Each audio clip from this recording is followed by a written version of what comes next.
Hello, friends. It's Molk jumping in all prematurely. I hope that you've joined me after what was a bit of a false start. I don't know where it went wrong, but here we are. Welcome to the TV Bingebox, episode 3 for this season in Year of Our J-Town 2024. I'd like to start by acknowledging the land of the Darkinjung people, which is where I'm coming to you from, and I want to acknowledge their leaders, past and present, and offer that the land was never ceded, that we live on stolen land, and that this is all an opportunity for us to engage in deeper reconciliation opportunities with our Indigenous brothers and sisters.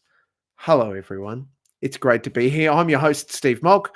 I'm not even sure I've been that formal before, but that's, where we land. It's great to see you all. Glad you're here. It's a big, absolutely packed full TV Bingebox episode, so I'm not going to muck around. If you want to keep up with everything that's going on in the land of TV Black Box or TV Bingebox, or even this little old guy who today passed a very serious milestone in becoming a teacher. I'm studying to become a high school teacher. And as a part of that, you have to do these things called literacy and numeracy tests, like a whole bunch of young people do in schools, but for us to prove that we're good enough to be able to teach them that stuff. Past, baby. So that's very good. I'm very happy with that. If you want to keep up with all the socials, you can go to my link tree. That's linktr.ee/Steve Molk, and that's where all of the things are hiding away. That's where you can find out what's going on with me, with TV Black Box. As I said, all of the things and the places that you should know and you should go. Something that I have omitted from saying, but I would encourage you to do so. However you are listening to this from a podcast point of view, or even if you're watching it on Facebook, if you're watching it on YouTube, please, can you make sure that you subscribe, like, rate, review, share, do all of the things that, help make this visible so that more people can join this excellent community that we have that meets every Tuesday night at about 8 o'clock Eastern Standard Time to share the television that we love and maybe warn others about the television that we didn't love. Oh, who knows? It's an amazing opportunity, and that community is a really vibrant one. It's great to have people watching on, as I said, YouTube, watching on Facebook, people watching on the TV Black Box or TV Bingebox Instagram. So glad that you could all be here, and thank you for joining in. If you throw in your comments, I get to have the opportunity to include them on screen like this, where Cole said, congrats to me for passing. Thanks, Cole. Appreciate it, mate. Or Peter dropped in and said that he was interrupting MasterChef, but worth it. Look, I held some pretty clear views about this latest season of MasterChef, Peter, but I'm glad that you've decided to join us nonetheless. It's wonderful. And tonight, I want to warn you early. I want your involvement. I want to hear from you later in the show. Feel free to throw your comments in about all of the things that I'm going to be talking about, particularly if you've seen it, or even if you're excited about it and you haven't seen it for the shows that I'm going to profile in the binge box. But what I want to hear from you later tonight is, what is a show that you were most disappointed with, that you hoped or heard was going to be great? So it's not trying to bag on things. Like, I acknowledge that I'm trying to be really pro television, and particularly Australian TV, but sometimes we jump into a show and think it's going to be this, and it's actually really not. So later in the show, I want to hear, and I'll whack those comments up on the screen or add some things into that. But definitely what I want to hear from you is the show that you were most disappointed after diving into. Not you didn't get into, like you didn't watch and just went, oh, but I heard it was going to be bad. I want to hear a show you committed to and then went, oh, oops. For later. Keep your powder dry, friends. Tonight's first show is look, I'm just not even going to sugarcoat it. Absolutely fucking awesome. And I cannot recommend it to you highly enough. Who cares what I'm about to say after this? But let's have a look at our first show for tonight.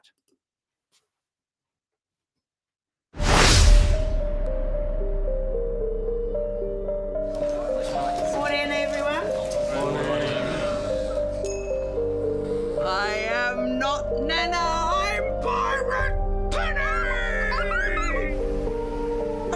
antisocial, cynical, grumpy old bitch. That is what you want people to think, but inside, you're just a softie. Back in the day, women weren't allowed to talk about anything, and that's what made us kind of victims. A lot of women make false accusations that completely destroy innocent men's lives. How do you know they're innocent?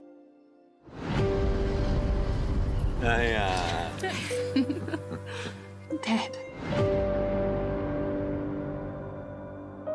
Grace, I've just seen your father. Did you know he was coming back? Can't believe he just rocked up after, like, what, 4 years? 5. Listen, I know this is tough for you. Mum, he can come back if he wants to. It's got nothing to do with you. He can't live here. This is the family home. He's my dad. I got a teaching post at Wakefield. You aware of the allegations against him? They can't stop you from teaching. You haven't done anything. Years ago, I was wrongly accused. It almost destroyed me, almost destroyed my family. You've had too much to drink. Whatever you saw, it wasn't that. He didn't do anything. Effectively, he's innocent. Get out of the car! 5 years you peddled it, and the only person that hurts is Grace. You gotta believe me. I do believe you. Did you think about how much you was humiliating that boy? You need to say something. Oh! What happened? I came back for you. All I've done is tell the truth.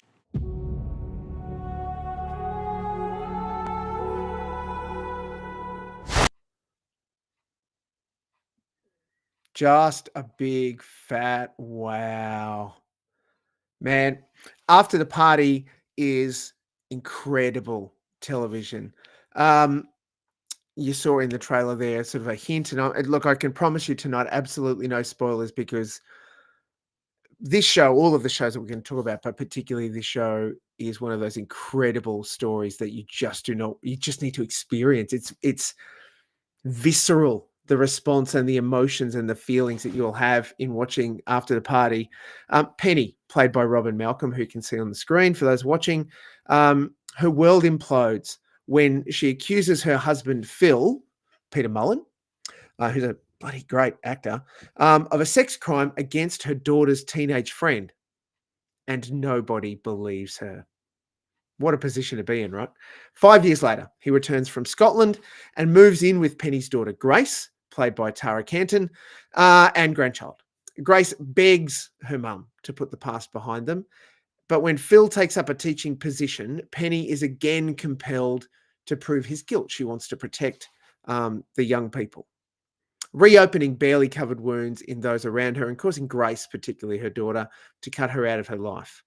An increasingly alienated Penny, who is making some really shoddy decisions, frankly, is forced to choose what is more important, the truth or her relationship with her daughter. Just incredible. It is just incredible television. This was made for the New Zealand market, but people like Jason Stevens executive produced it. Robin also executive produced it and co-created it, and of course stars in it as Penny. It's brilliant Kiwi drama, and I'm going to say the best Aussie drama you'll see all year. We'll own them. It's fine. The opening sequence, as a future teacher, the opening sequence is brilliant, and something that, look, it probably could never happen in reality, certainly could never happen in an Australian school. Penny confronts a group of boys who have been busted sharing a porn video, and she explains to them quite frankly and directly that that is not real sex, and goes on to explain why it's not real sex, and that, you know, she understands they're boys that have got testosterone flying through their bodies and their brains are still forming and all of those sorts of things, but how this video, and if they keep watching that kind of stuff, will just grow to absolutely manipulate their understanding of what a healthy sexual relationship is. It's pretty straightforward. She does it so succinctly. It's so well written. And that's just the opening, like 2-3 minutes. It's so good. I have to offer my only pondering about After the Party is there anything Robin Malcolm can't do? She can act, and solid drama act and comedy act, for those that remember her from Upper Middle Bogan, and a bunch of other, Aussie shows as well as Kiwi shows she's appeared in as a comedic actress.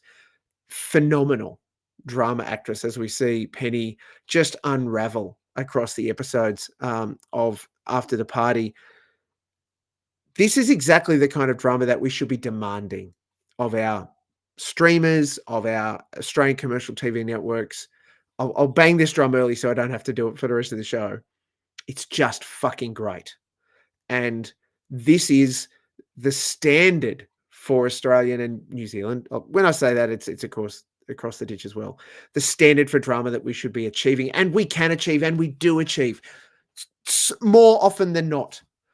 We just need the funding. We need the opportunity. We need the networks to just bloody back themselves and not leave all of the heavy lifting up to Foxtel, ABC, and SBS, which frankly, good on them, but is a shit show because 7, 9, and 10, poor form. You can throw all of the excuses at us, and I understand all of them, and you may think they're completely reasonable. It's not fucking good enough. More After the Parties, friends. That's what I say. After the Party, at this point, is a single season limited series run.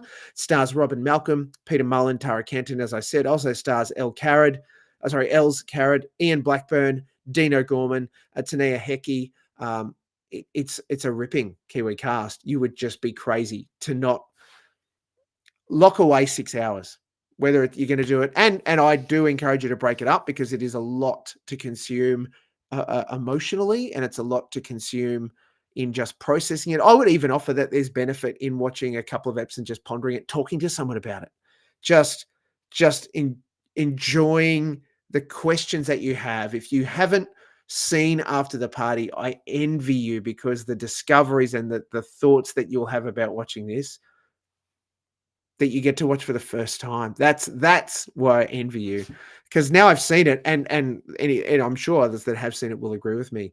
To rewatch it is great, but you know it's coming, and to do that with fresh eyes is a gift because it's a drama that is that good, that freaking amazing. After the Party, all 6 episodes are available on ABC iView right this very second. Run, don't walk, go and watch it. You must. It's phenomenal. And now, this. The Targaryen who sits the Iron Throne is not just a king or a queen. They are a protector of the realm. Now I find myself in an impossible position. All hail King Aegon! The enemy usurped my throne. We're going to King's Landing. Well, what are we going to do about it? We must play the board before us. Proceed cautiously. Fuck dignity! I want revenge. News spreads through the realm. The great houses will come to our side. I did not think they would be so eager to die. My ships sail at your command. The realm's only hope is in a leader strong enough to unite it. Do you accept me as your queen and ruler?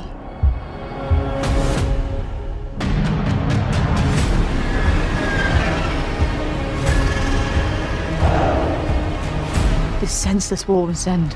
Shall none of us prevail? Not like this. Alicent told love for our enemy. That makes her a fool.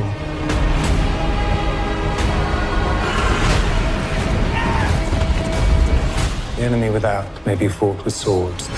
The enemy within is more insidious.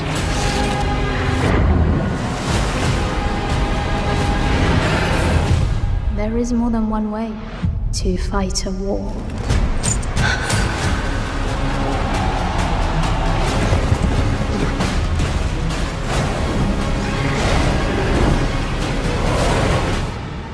War is coming, and neither of us may win.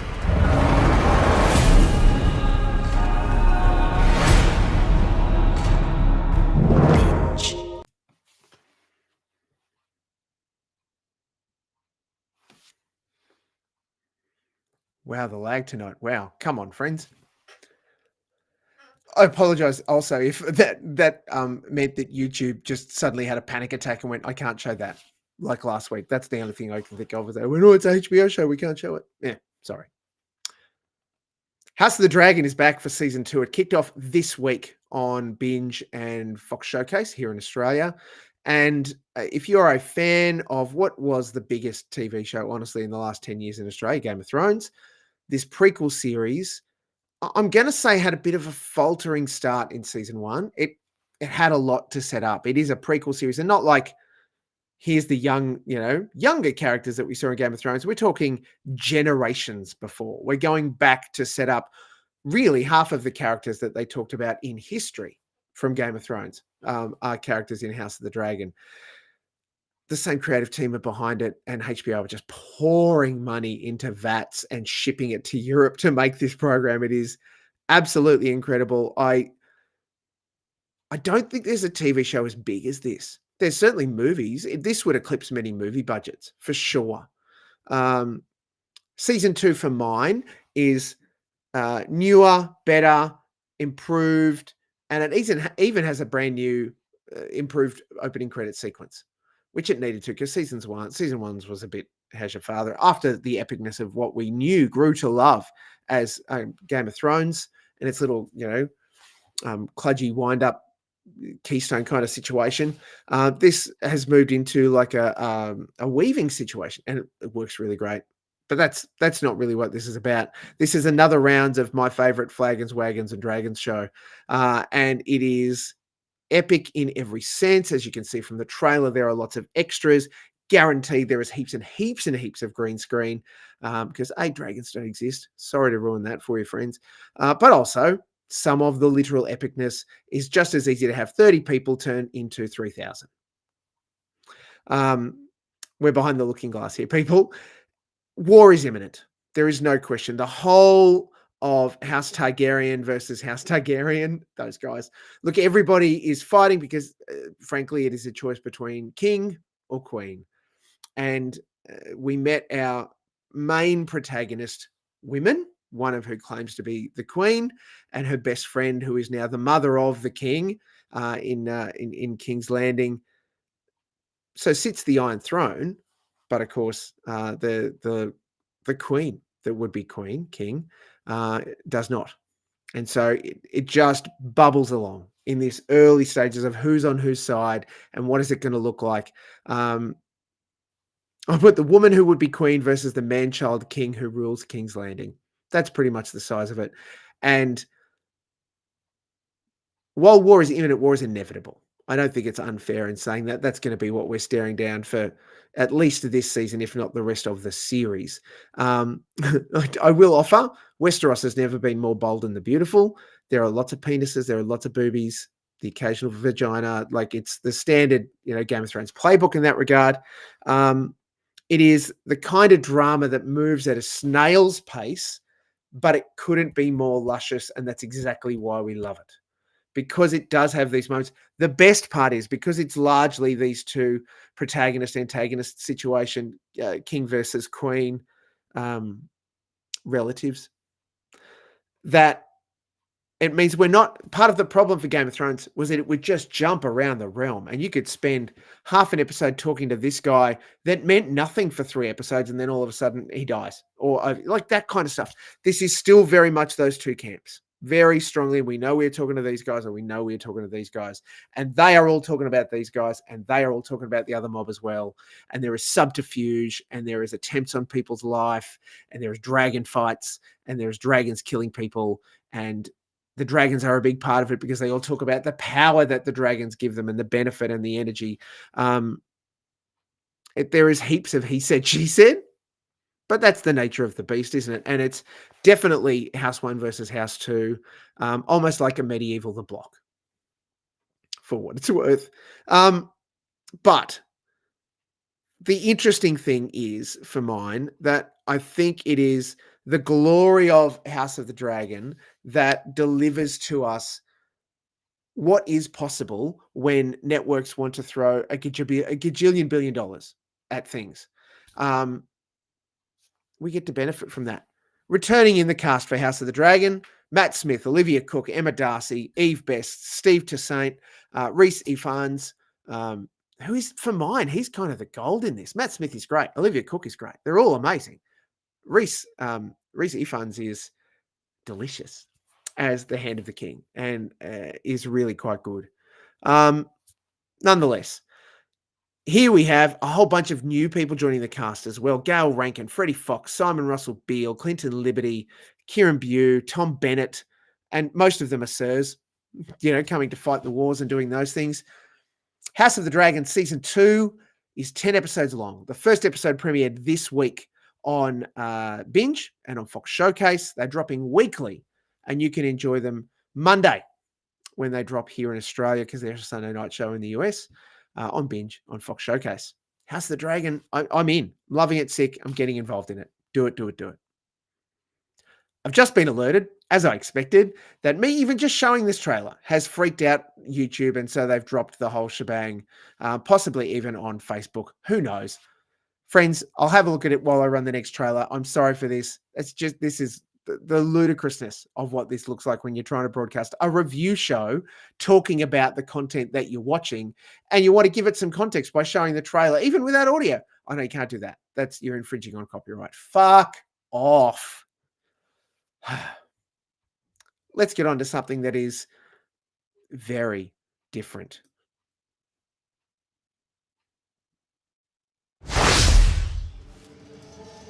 What brings you to town? Funeral. My best friend. What happened over there? It's weird. I think she was seeing some guy. What makes you think that? There were a whole bunch of calls from someone she'd saved as do not message. She's the guy from Kel's phone. I want to know what he did to her. I won my photography award. That's fantastic! What was the photograph? My mate, Kel. And what's Kel doing here? She posing? Because I know your whole thing is capturing in the moment shots, right? We always wanted what Kel had. Why bother keeping it a secret? I watched the tape. You don't know what's on there, do you? What did you think of the photo? Speak! You've really captured something. Why'd you take it? It's gonna keep you up at night wondering what is so fundamentally wrong with you.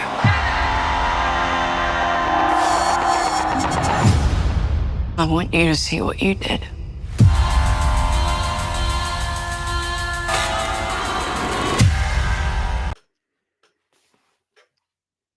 This is a brand new... What brings you to town? Everything is going on tonight. Friends, I don't know what's going on over at YouTube. I tried to give it a bit of a kick in the guts like it worked last time, but it's still freaking out because it thinks probably it's playing catch up, right? It's going to be a case of, once you finish playing the House of the Dragon trailer, we'll let it come back on. So persevere. I apologize. I'll put the whole thing back up later. It's on Facebook. It's on Instagram. I apologize. It is what it is. Right. Let's try this again. This is the brand new drama series from Stan. It starts this week. It's called Exposure. And it is, yeah. I'll read you the guff. Let's go there first.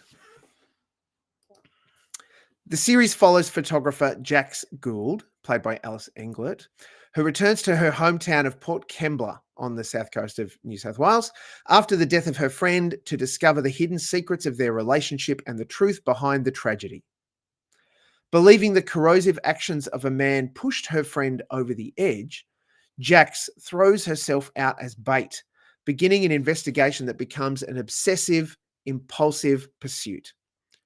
Channeling her actions through sex and the darkroom, Jax's search for answers become a turbulent, unruly quest into the depths of processing present-day grief while reckoning with the past. The PR guffs and Jedis at Stan go on to say, Exposure is an incredibly special series as it brutally depicts the female experience with such startling authenticity. Exposure is inspired by the creator's own lived experience and is the only TV series to premiere at the Sydney Film Festival this year, which in itself is no small feat, let me tell you. I don't know if you saw the Carey Mulligan film, gosh, I think it was 12 months ago, called Promising Young Woman, which was about a woman who put herself out as bait to capture men who would take advantage of drunk women and expose them. It's got elements of that.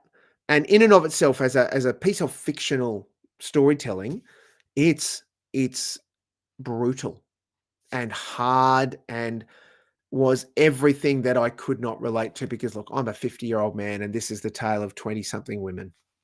So I'm happy to be educated about what goes on and what their experience is. And I'm going to say up front, even though I am not anywhere near close to someone that is involved in or has been involved in anything like this, if this is the female experience to all women, I'm sorry, because this is fucked up. Absolutely brutal. Jax, the central character, is going through some disturbing processing of her grief and does it in ways that I can't understand and can't relate to. Maybe you can. It's heavy going. And across the 6 episodes, we will see and experience with Jax and around Jax some very, very full-on stuff around particularly violence against women, violence against men, around people taking advantage of other people, around grief being processed in a way that is at times unhealthy and at times downright destructive. There has to be a huge caution. And I know, to Stan's credit, they're running cautions at the top of each episode. Not so much as content warnings, but just that it talks about there are disturbing issues discussed, portrayed, like shown in each episode. And if you are someone that wants to talk about that, there are absolutely places like Lifeline that you could and should talk to, and possibly even not watch this series because of them, because they are very distressing.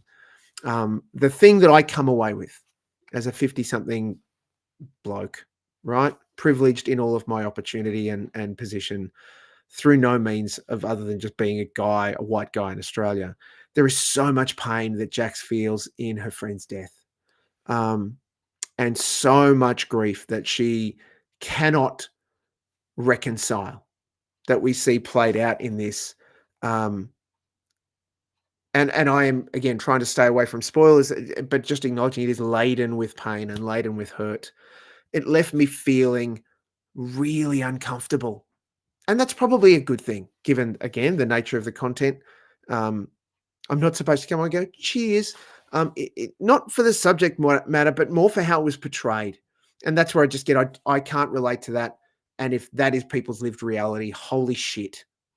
I'm sorry. That's horrible.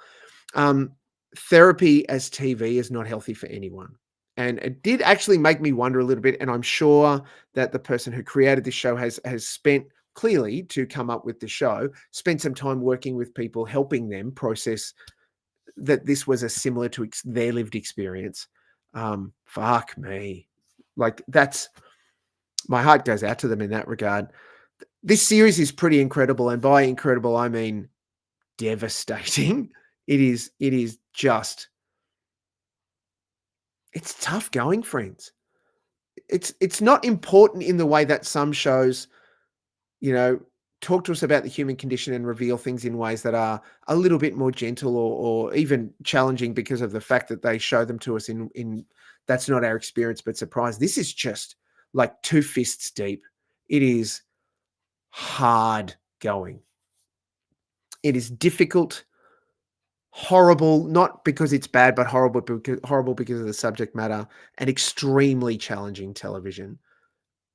You will need to decide up front if you can watch it. And I would love to hear,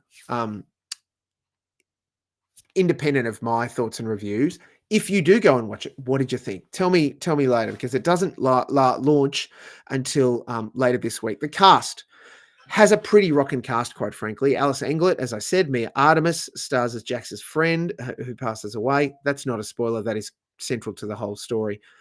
Essie Davis is in it, and an absolute ripper. Thomas Weatherall, George Mason, and two of my favourite Australian male actors of the moment, Sean Keenan and Ewan Leslie.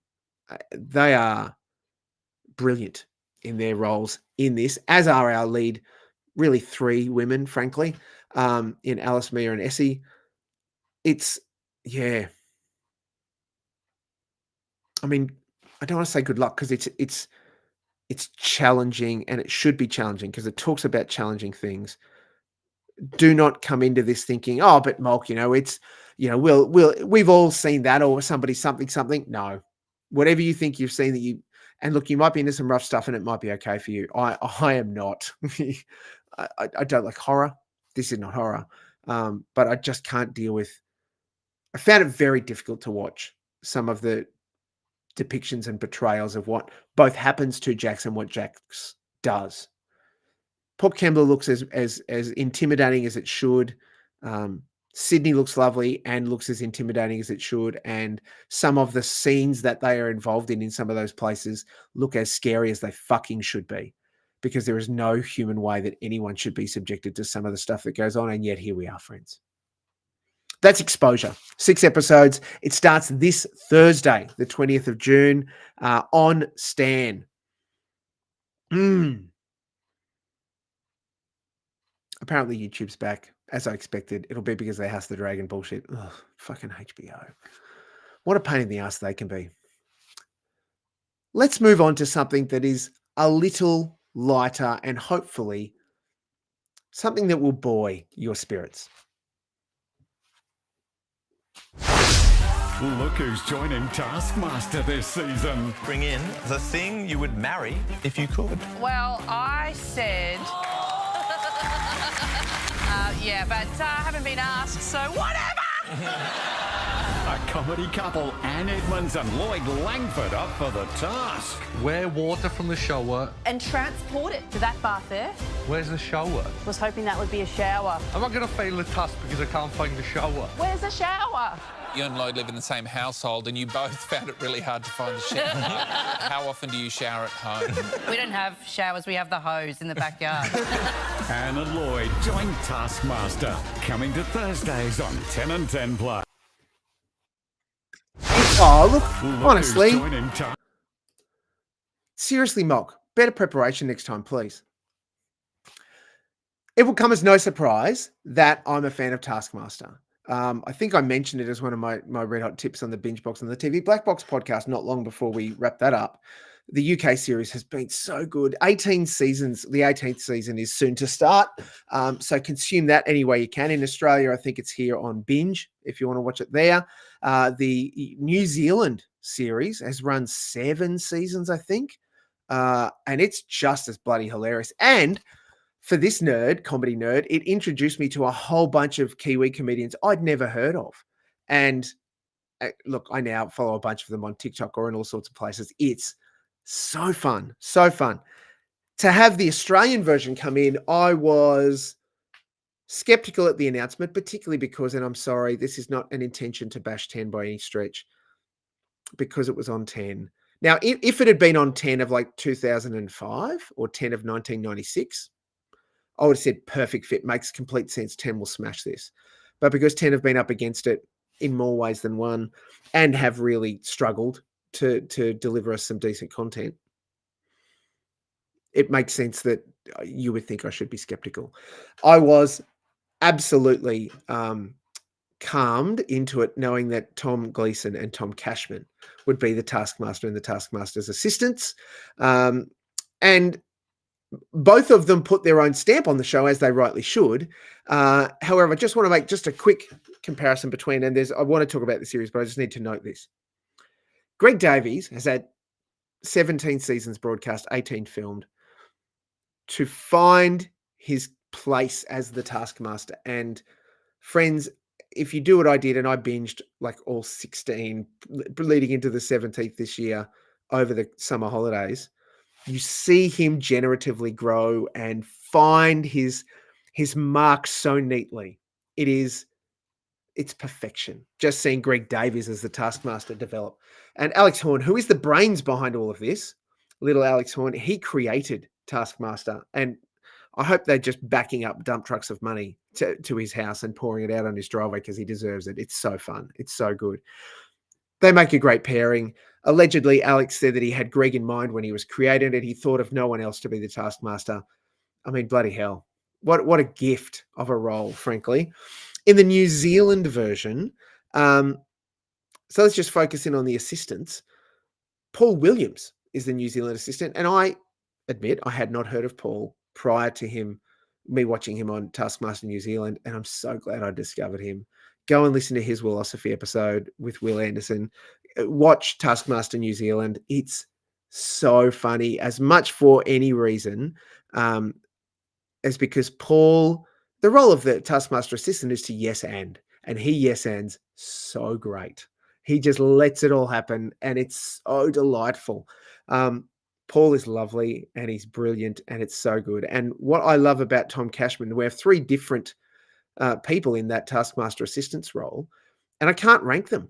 They are all equally as good, but for very different reasons. Tom Cashman takes all of Gleason's bullshit, and it's wonderful, and smiles and nods and plays along perfectly with each of the celebrities in the Taskmaster Australia context.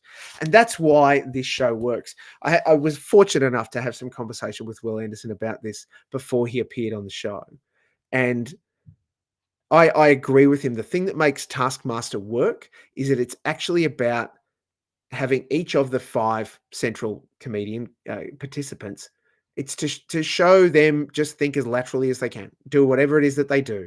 And it's about nobody wins in showing them in a bad light unless it's super, super comedic, which being comedians, they would appreciate the situation. No one gets a bad edit. Like, they all show you doing your best or your worst because that's what you put in each of those tasks. And it's so fucking great. Like, they want people to succeed because that makes for good television, or they want them to just absolutely shit the bed because that makes good television. And that is why Taskmaster as a format is brilliant and delightful television. Tom Gleason as the Taskmaster is no Greg Davies. However, he has relaxed a lot more into this season, and that's where we hit our first speed bump, friends. The first season of Taskmaster Australia had Julia Morris and a bunch of others in it. It was delightful, super fun. Tom Gleason to me, he felt uncomfortable. He may not have been.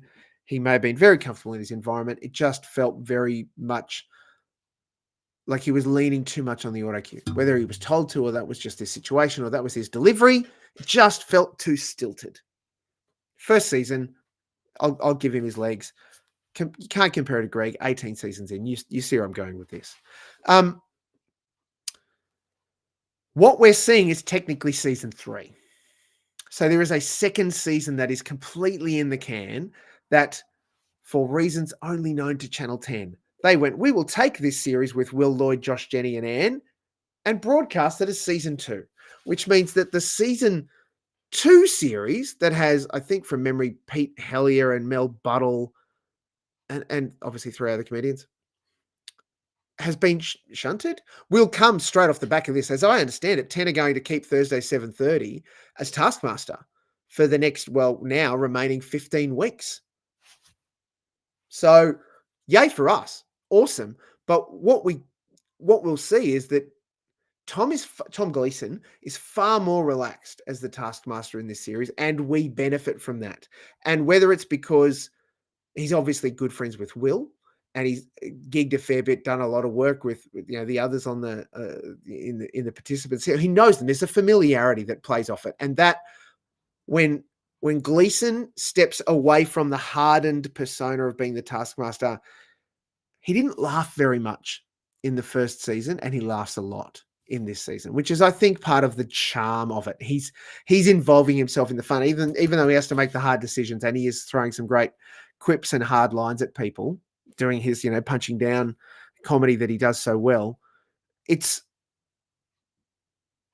when you can see when he really laughs at some of the stuff that they do or some of their comments. Like that's the gold for me. That is the gold. That's where I love Taskmaster as well. And you see that with Davies and all of the others in the process. But it'll mean that when we see season 2, will we see the same Tom? No. He's warmed into this series. So it's a little quibble, frankly. 10 should be applauded for doing such a great job around the Taskmaster format and what they deliver as Taskmaster Australia. And look, that's great. Well done, you guys. You're doing a great job. And some news to hand, such that it is. Kyle, the excellent Kyle Laidlaw, part of the TV Blackbox team, has said reportedly they switched seasons 2 and 3 so that we're now seeing what is season 3, season 2, due to the availability of comedians to promote it because Peter Hellier was away filming The Amazing Race. That's poor planning on 10's part, quite frankly. Fuck that. I agree. I'm not sure that that's reason alone to switch it. I agree, Kyle. And also, they held the fucking strings on getting him to go and do that. So whose fucking problem is it in the first place? 10's. They made the decision. We're benefiting from it, no question. And what I like is that it exposes the nation to some comedians maybe they've not heard of. I will posit most of the nation should know who Will Anderson and Josh Thomas are. If you don't, you're getting an education. Not everybody will know who Lloyd Langford or Anne Edmonds are. Fewer might even know that they're married and have a lovely child, and huge congratulations to them. I think it's delightful. Even less would know who Jenny Tian is. But how great is Jenny Tian?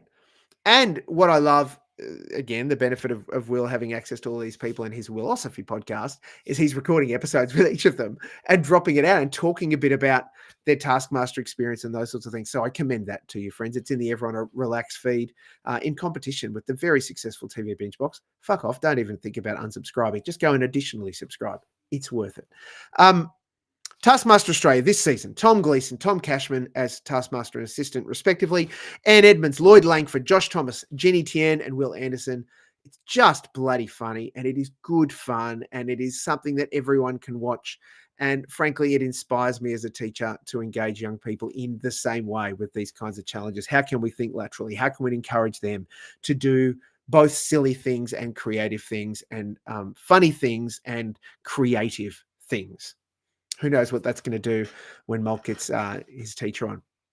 Thursdays, 7:30 on Channel 10. It's available, of course, on 10 Play to catch up. I believe you can even watch the first series. I think, don't hold me to that, but certainly you can catch it this season as it's available on 10 Play and airs Thursday night, 7:30 on 10. Whew! Here we go. Amazing. Now, friends, normally I would be preparing you for the TV Bingebox, but as a very late entrance, and I'm not going to do a full Bingebox review on it, but I just wanted to throw this one at you because I think it's important enough for us to talk about. Last night in the 9:30 p.m. time slot, 9:35 p.m. time slot on the ABC, a new show started. It's called Monday's Experts. As much as anything, because the ABC recognized that they fucked up Q&A and they need to find something to fill that slot. And what can you do? And what could it be? And who do we fill it with? And how do we keep it current? And how do we make it entertaining? Because it comes off a pretty heavy current affairs, public affairs lineup in, normally 7:30 Australian Story, Four Corners Media Watch, but stuff the British style started in the Australian Story time slot for the next 6-8 weeks. Congrats, Mark Fennell. Another show on another network. Chalk it up. Good work, buddy. Monday's Experts is hosted by Tony Armstrong and Catherine Murphy. Tony is the gentleman in the blue jacket and Catherine is the lady in the white dress. And I watched the first episode. That's all we've had so far. There were no previews because, as I understand it, it is live to air like Q&A. So I can't even get previews. It's just this is what it is. And they were joined, I believe, as guests. I don't know if these are permanent fixtures or whether there's rotating chairs. Who knows? By Broden Kelly and Lizzie Hu. Broden is the gentleman in the brown shirt, the least hirsute one on the stage. And that makes Lizzie second from the left in the orange and pink dress. It was great. It was really fun. It was a half think it was a half hour. Might have been an hour. I think it was a half hour. I can't even remember. That's how good it was. It has good bones. It was engaging. I was skeptical going in because I've been watching Tony Armstrong's Extraordinary Things, and I don't like him reading scripts. What I do like is Tony Armstrong live and a bit loose, like he has been on ABC Breakfast and as he is here. And I think that he and Catherine are comfortable already. That's good. I think that will grow, and that generosity and experience in live performance will grow. Whether the Broden and Lizzie seats are revolving or whether we're stuck with them. I mean, hell, it would be great to be stuck with them, frankly, because they all four made a good team. They just talked about sport. If you're not into sport, fine, it's not going to be your thing. But the whole point of Monday's Experts is we get to talk in retrospect about the sport and how we knew everything or what was going to happen. That's the basic premise. It's really good. It's got good bones. I want to see it succeed. I want to see it grow. Its first episode pulled, I think, 300,000 viewers nationally, which at 9:30 is not bad on a Monday night. Certainly better than most Q&A episodes. Hopefully it grows. It is up against some big sporting shows on Channel 9 where they have their AFL and NRL, talk shows, and I think Channel 7 also do something. I can't recall. I'm not big necessarily on watching talking heads, and certainly not big on talking, like having past players talk at me. Fuck that. But Monday's Experts was really good, and I commend it to you, friends. It may get way worse. It may be, I hope, it gets way better. It's great to start with. Don't get me wrong. I just really want to see it grow and improve and see that chemistry with Tony and Catherine particularly develop further. And however they have those revolving chairs, whatever that looks like. More, please, more, please, more, please. Monday's Experts has absolutely landed on my to watch list every week. And we are, I think, the better for it.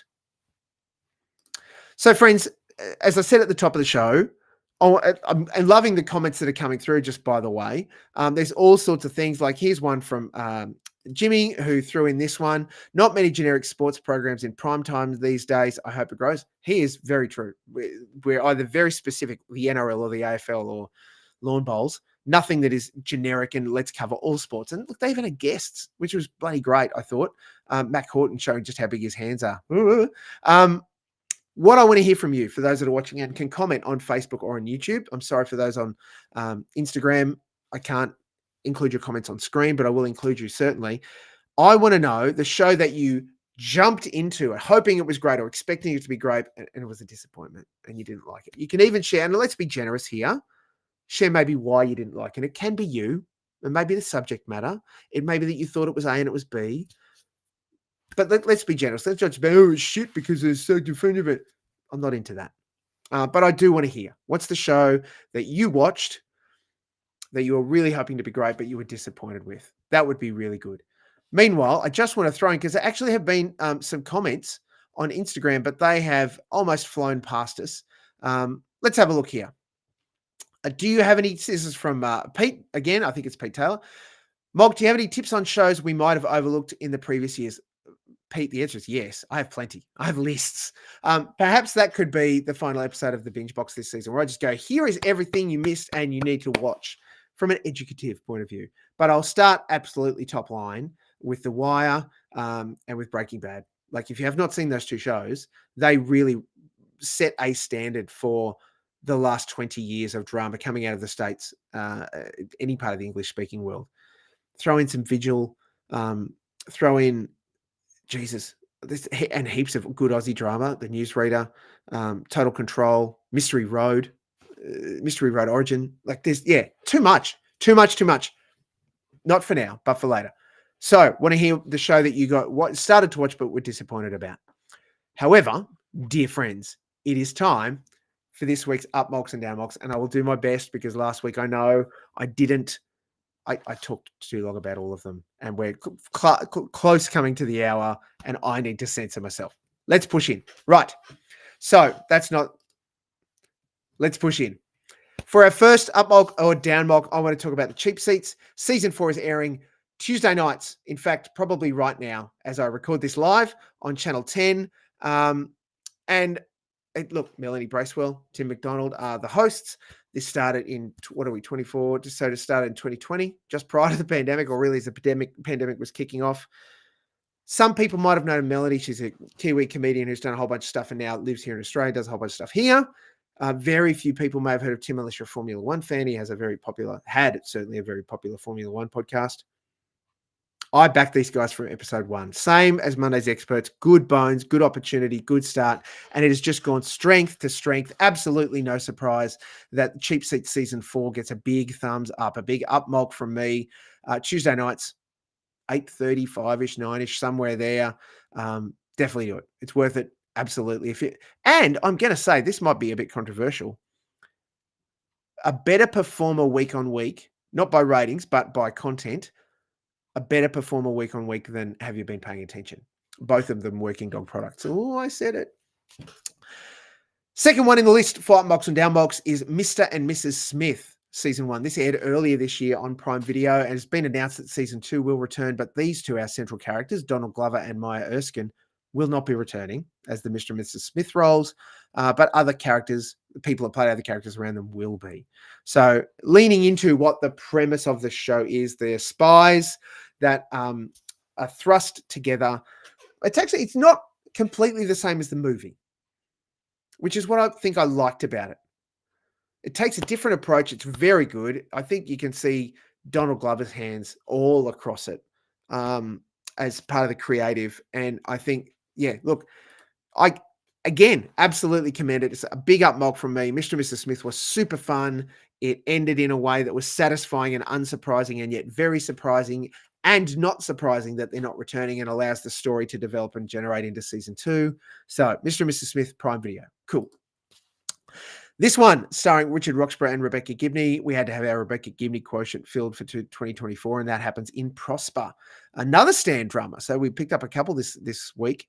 It is about a husband and wife, leaders of a mega church in Sydney, where the husband particularly falls from grace. I couldn't imagine what they're talking about. Hillsong. It's not, but look, the church that is U-Star is it hits all of the evangelical notes and the right kind of Pentecostalistic and those kinds of things. As someone who is a person of faith and has dabbled and has a bunch of friends connected to evangelical and Pentecostal churches, and certainly some that have gone to a church that looks like U-Star here in Sydney, it is mostly rock solid close, but there are elements where it's like, I think you're just playing into some stereotypes and you actually could have leaned in a little better. Nonetheless, I commend Prosper to you. It's a big up Molk from me. That's on Stan, which only adds to the reason you should have Stan in your at least a la carte rotation, if not monthly subscription situation. I grew up watching this man, Steve Martin, perform, and I fell in love with him as a teenager, watching him in The Three Amigos, and then went on to discover he had a stand-up history and a whole bunch of films before The Three Amigos. I benefited from that. And the documentary, Steve Martin, Then and Now, a documentary in 2 parts. And I say Steve because it's in all caps with an exclamation point, lowercase Martin. It's on Apple TV Plus. Fuck me, it's great. Particularly the first part, the Then, where it just looks at his rise as America's biggest comic. He was packing out stadiums before that even was a thing. And then the Now, what happened after that? Well, he gave up on stand-up in that arena setting because it was unsatisfying and he wasn't connecting with the audience like he wanted to. He became a writer. He became a collector, an art collector. He became a brilliant screenwriter and an amazing comedian performer. And I was delighted to have confirmed what I understood was to be true. He and Martin Short met on The Three Amigos, and that is where their friendships formed and solidified. And if you have not seen The Three Amigos, transformative comedy movie from the 80s, you may think, Molk, what is this rubbish? Fuck you. It is glorious, glorious cinema. And I commend to you this 2-part documentary, Steve Martin, Then and Now, a documentary in 2 parts. It's on Apple TV Plus. The hugest up Molk possible. I don't know what I could say to you. Our final one tonight is everyone's favorite animated documentary series, Bluey. And some controversy, and I stand by my comments that I made at the time, but let's lean into this. We were promised this year the first ever mega Bluey episode, a 30-minute episode, and boy, did we get it. It's called The Sign. And you may go, Molk, it's a kids animated show. Yeah, it is. And Jeepers Creepers, they hit the adult notes super hard. I honestly, I can't get through a 10-minute episode, a normal episode, without weeping. And I think I cried 4 times in The Sign. Megan Washington's song, she plays one of the characters, but she also did a song or re-recorded a song for the episode, and it's delightful. And the basic premise is Bandit, the dad, who's sitting on the right there at this wonderful little, picnic in their house, gets a job. They have to sell a house. They have to move. It's the only house that Bluey and Bingo, her sister, have known. And Chili's upset because, of course, they raised their kids there. And, for someone who just uprooted his entire family 4 years ago and moved his 2 teenagers out of the only house they've ever known, oh, my God, it killed me. And it's delightful and it's lovely and we get the right kind of ending. And look, subsequently, the biggest ever up Molk that I could possibly give. Bluey is a kids show that is made for adults, and it is incredible television. And you would be well encouraged to go and watch every episode of Bluey ever, but particularly go to ABC iView and watch The Sign. It's available right now, and it's a wonderful little half hour. And you don't even really have to know any of the backstory other than Bluey is the little blue heeler pup, and her sister Bingo is the little red heeler pup, and they come from parents Bandit and Chili. Bandit is a blue heeler, Chili is the red heeler, and they love their kids so very much. And I'm gonna weep if I keep talking about it like this now. So go and watch Bluey, a huge up Molk. Hooray, congratulations. Friends, we made it, but we're ticking on that 60 minutes, so I need to push through. Some of the shows that people found that they were hoping were going to be great and were disappointing. Let's just throw these up on the overlay, and I'll talk about them as we go. But there have been some good ones. Heartbreak High Season 2, Leo says, was a tough watch, and it just wasn't good, I'm afraid. And I entirely agree with you. In a much harsher way, Leo, it was shit. And I'm glad that Season 3 will be the last, because otherwise we'll get caught in a Beverly Hills 90210 situation where we've got 30-year-olds playing 19-year-olds. It makes no sense. How are they at school? Idiots. Yeah, Season 1 was good. Season 2 is not great at all. Clint says, I was eager for The Good Fight, the spin-off from The Good Wife. I knew the main character was not going to be part of the series, but it became too political and not enough law cases, in my opinion. I'm not sure if I should watch Elspeth, another spin-off based on one of The Good Wife's lawyers, because of this. Oh, look, I disagree with you. I thought that The Good Fight was really good, but yes, it did get very political. It was right in the middle of Trump, and this was the creators responding to and talking about Trump in some of that stuff as much as anything else.